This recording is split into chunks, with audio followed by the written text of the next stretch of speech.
Hi, I'm Nature Nate. And this is Waste Not, Why Not, a podcast on how not to save the environment. I'm an environmental researcher based in Taiwan. I work on energy, ocean, and waste issues. I'm feeling a change coming.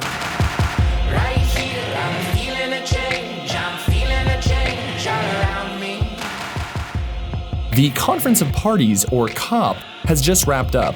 If it flew past you, that's okay. It flew past a lot of us. COP is like an international Comic-Con for climate nerds. I've been to two, so you know that's true.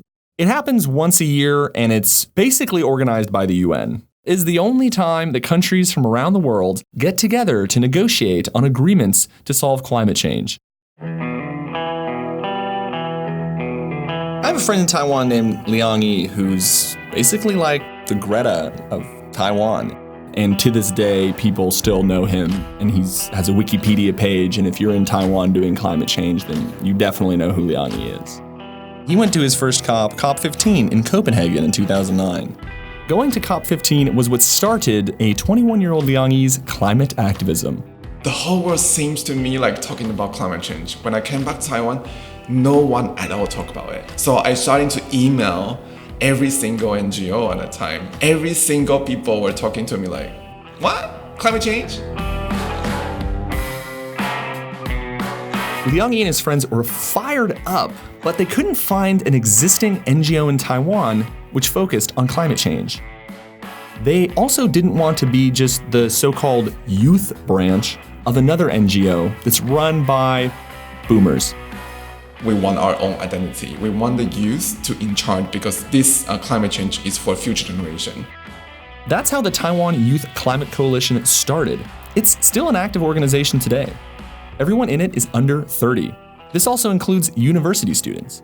When they got started, they opened up a cafe in Taipei so that they had somewhere to meet, hang out, and talk about climate. And we are all from different universities. And we made our own coffee, and then we asked for fair trade, coffee beans, all secondhand furniture. Liang-Yi went back to COP, but the people at COP didn't know much about Taiwan. Yeah, a lot of people heard that Thailand? Or Taiwan? Is it Indonesia? That's awkward and disappointing.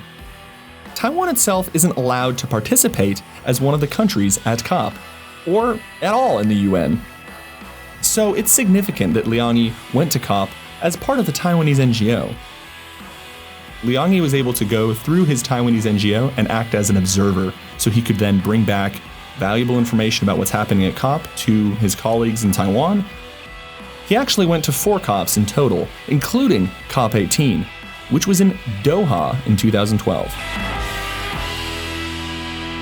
And then I came back, found out that actually the head of the MOFA actually announced a press release saying that they're going to cancel my subsidy because I'm using China as nationality to go to COP. But you applied as Taiwan, right? Yes, I wrote in the blank applications Taiwan without any quotes. This is something that happens all the time to Taiwan at international events. Attendees will submit their applications to go as Taiwan, and somehow it gets magically changed to Taiwan, China. Just China, province of China, or Chinese Taipei. These are not Taiwan's real names. Frequently, when I go, they will write Taiwan, China, and I'll just cross it out and write Taiwan, Taiwan. This also happens at the Olympics, too. I didn't really know until I have my own press conference in the first ever in my cafe. More than 20 journalists, a reporter on the scene, and all holding the microphone asking me like, so what did you feel? Taiwan, China, Taiwan, China. I told a story about like how I established Taiwan Youth Climate Coalition, and here's the office, here's headquarters, how are we gonna to work with the Global South, and why is Global South? No one listened, no one wrote about that. No, they just keep asking, so answer us, Taiwan or China? I said, Taiwan. Then why the MOFA say that? And I realized that actually I'm just a young kid. COP is a way to save the environment, not the way to save the environment. in some ways is a lot like recycling. It's not the magic solution that we need, and it's also not something like electric vehicles or solar panels that are changing the fundamental state of play. But it's a way to get governments to talk to each other, to find common ground and agreement, and to move forward. It's sort of just like getting everyone in your house to agree to not put all your dirty dishes on the living room floor. It's, a minimum. It's good to have, and we need it, but that doesn't, just because you don't put your dirty dishes on the living room floor doesn't mean the dog poop's gonna get cleaned up. You can tell where I've lived.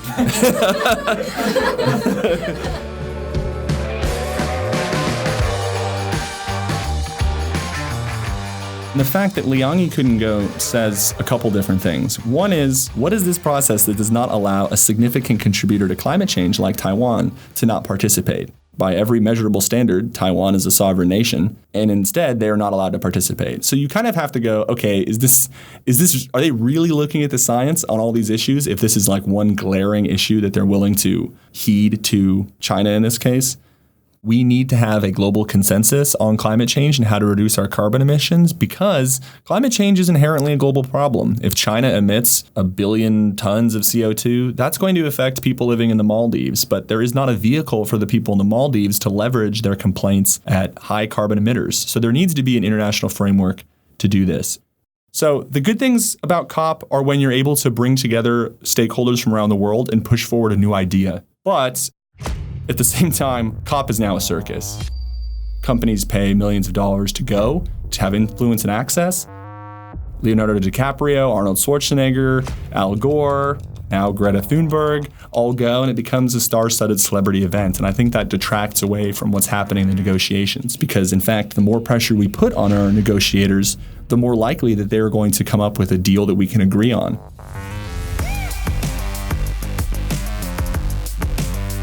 The second COP event I went to was COP24 in Katowice, Poland. The government uses primarily coal energy. They put physical pieces of coal inside of the climate negotiating area, and you just get this overwhelming feeling that it's not going to happen. There's just not going to be really bold commitments. And there wasn't. It didn't help really that they held COP in Poland, which was snowing. Really hard to convince people that global warming is going to cause serious harm to them when it's snowing and freezing inside of Poland. I think if it was up to me, I would probably have COP, just have it in the same place every year, or just have it in the hottest possible city you can, just to make people appreciate how dire the circumstances are. One of the reasons that I wanted to talk with Liang-Yi for this podcast was to let people understand the inner workings, or maybe behind the scenes, or how young climate activists feel, because ultimately these people are not our heroes, nor should they be. They are part of a larger community and context, and some of them get put forward as representatives, but they are not by themselves experts or heroes. If we think that there is one person, that if Greta, for example, goes to COP, if Liang-Yi is able to go to COP, then we will fix our country's climate policies. That is dangerous and irresponsible. Number one, they did not cause this problem. Of anything, there's a major role for fossil fuel companies to play by not existing to deal with what we have for climate change. And if we put that pressure on kids, we will not only burn them out, we will be very ineffective, because we are not creating a coalition of diverse voices. We need all aspects and all sectors in society. Let's go back to Liang-Yi. The year he went to COP18, he also made other plans to train and equip himself. He made plans to go to Antarctica. So after COP, I also did an international project, is Antarctica project. Everyone say sea level is rising and there's ice melting causing sea level rising, but there's no ice, what I can see in Taiwan. Seeing is believing. That's where I need to do that. I don't want my life regrets afterwards. That's really simple. A lot of my friends, they don't want to do climate change NGO because their parents have some expectation. They go to good college, then they need to do something profitable. At that time, I had a big fight with my parents, and I stay in my cafe because I don't want to go back home. His dad eventually came around. Liang-Yi's dad went from thinking his son was a scammer asking the public for money to financially supporting him to go to Antarctica. He used the family house to borrow a bunch of money. He was like, okay, here's the paper, here's the pen. I will write it down that I will borrow you this amount of money, but in 3 years you're going to return. I was like, okay, so where are you going to borrow the money from? And he said, okay, I'm going to use my house that he bought for the whole Green Taipei. And I was like, really touching. And then he actually really supported me in that way. And so then I went to Antarctica. In the end, Liang-Yi also got help from someone else, Johnny Walker. Yes, that Johnny Walker. You've seen him too in the nightclub. So I literally got fully sponsorship afterwards. And I talked to my dad in a way like, here is the money I'm going to return to you. And then he was like convinced at that time. So, okay, you can do whatever you want.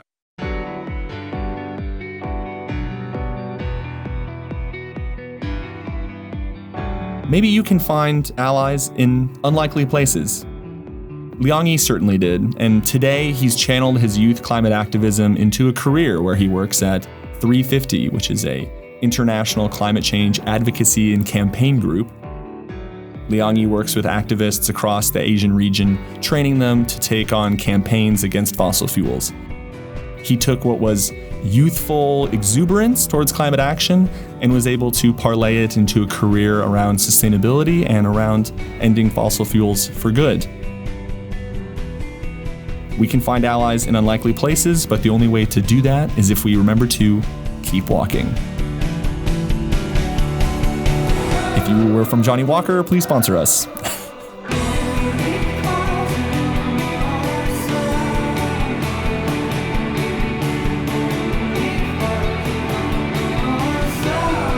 This has been a Ghost Island media production. I'm your host, Nature Nate. This episode was produced by Allison Chan, editing by Allison Chan and Thomas Lee. Production assistance from Yu Chen Lai, brand design by Thomas Lee. Our executive producer is Emily Y. Wu.